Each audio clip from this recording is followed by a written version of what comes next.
Hi, it's Paul, and in this video I'm an old man with a quick explanation of how I modified my red paddle deck bag to go with the other video that sort of tells the story behind it.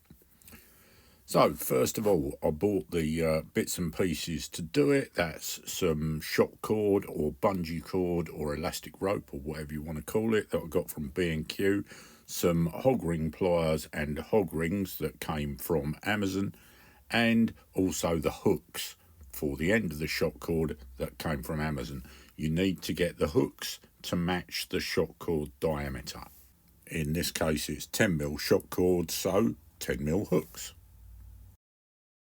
To cut the shock cord I used a hot knife, which I really must get round to reviewing because it's quite a useful tool. If you haven't got a hot knife, you can just use an ordinary knife and go over the end with a lighter or something.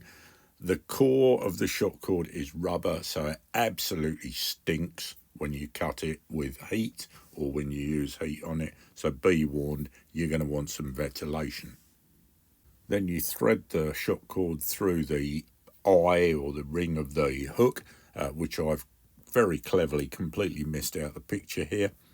And you fold it in half and form a sort of little loop on the end of it. You then crimp a hog ring round the end of the folded loop.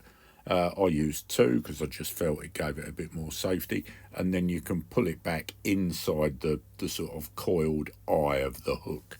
And that's the hook end complete, so that it looks something like this.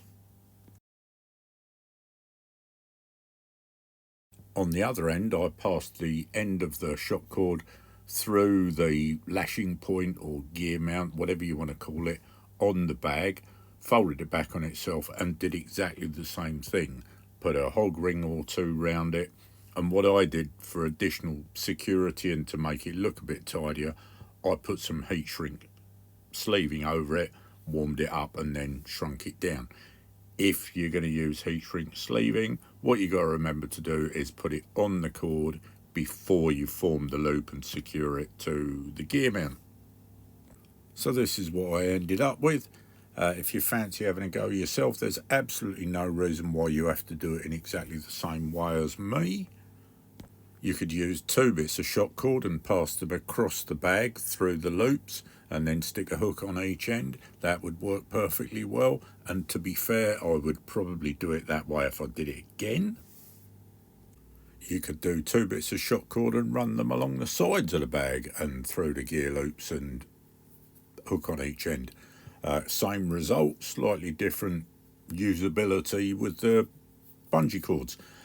Choice is entirely yours. You could not use the lashing points at all. You could just keep it entirely separate, or even use one of the old 4 or 6 leg spider type aeroelastics that your dad used to use to hold the luggage on the roof of the Morris Marina when you went on holiday. The choice is entirely yours. So, hope that helps. Thanks for watching. See you in the next one. Bye.